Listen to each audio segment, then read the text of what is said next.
Hello, job seekers. Melanie here with CGL Recruiting. Do you need references? How do you go about asking someone to be a reference? Well, believe it or not, there is a right way and a wrong way to do this. Let's talk about some of the best practices when you're asking someone to be a reference.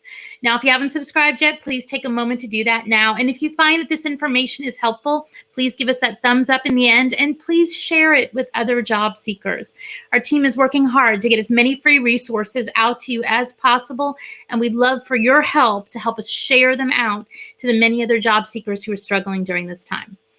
Okay, let's talk about references. Now, we are past the days where we actually utilize reference letters. They're just not very common anymore. And the reason for this is they're too easily faked.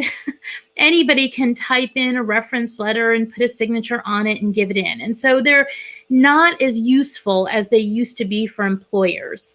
Much more what you get requests from nowadays is for a list of references that employers can then call in order to check your references. Now, sometimes the employers will do this on their own. The HR person, even the hiring manager, will go out and call your references. Lots of other times there are services that are going to do this for them. And the services are going to be ones that they do this for hundreds and hundreds of companies, and they ask the same questions every time. And when you have a reference company doing it as opposed to an internal person doing it, what tends to happen is they're asking a set list of questions that are very, very broad. So they apply to everybody. And so some of those questions are going to be things like, can you tell me, where did you work with this person?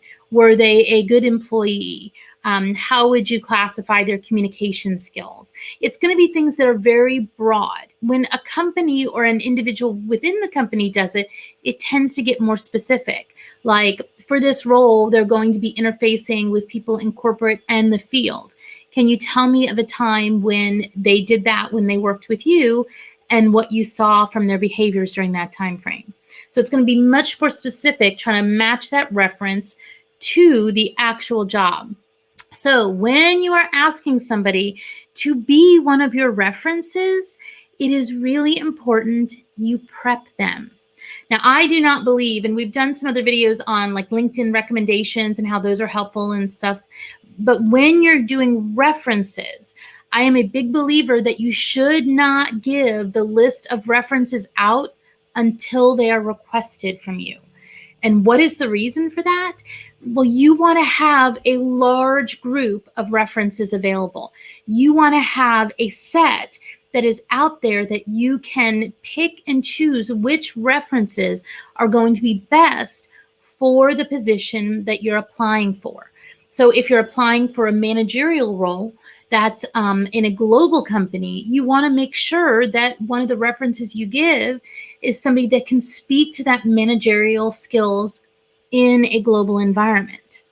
So matching that reference to the actual request will definitely help you. So then when it gets to the point where how do you ask somebody to be your reference, you don't want to just say, hey, will you be my reference?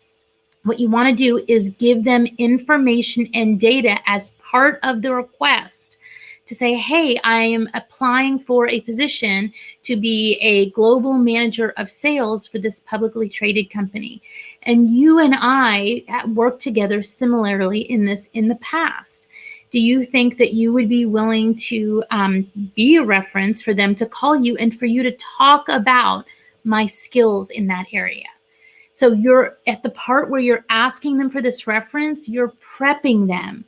You're prepping them that when they call, even if the person asking the questions is one of those services that is asking those generalized questions, your reference is still going to respond in ways that match you to the job description. That's what we're looking for. Now, any time that you can give them more data when you prep them, even to the point of providing them a copy of a job description, like, Melanie, thank you very much for agreeing to be a reference for this company. I wanted to send through the job description with you or give you just a little bit more data about who they are and the role that I'm searching or I'm interviewing with them for, so you'll be prepared when they call you.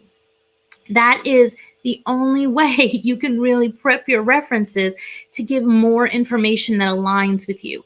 And it's so important when you have those ones that are those services that are asking those generalized questions. If they ask about what is your communication skills to that reference, wouldn't you rather have them talk, well, they were doing a global management role, and here's so on and so forth. Now, those services generally tend to capture the references almost word for word. And there's lots of them nowadays which will even record the person that is giving the reference. So then they can provide a transcript or the recorded version for the company. And so the advantage for you, again, on that is they're not going to truncate what's being said. They're not going to just say, yes, has good communication skills. They're going to pull that other great data in. Now, remember, most times when you're at the point of a reference, chances are you're about to get an offer. They should not be doing reference checks unless they are very, very serious about you. And there are some that even believe they should not be checking your references until they've made an offer. But there are some that do it before. Regardless, the more when you ask that person to be a reference, you can prep them so they align you better with that position, the better chance you have of getting an offer. All right, job seekers, if you have any questions on references, please take a moment and put it down below in the comments. You know, we look at each and every one. And if you feel like this data was helpful, please share it with other job seekers and give us that thumbs up. As always, thanks for watching, and I'll see you next time.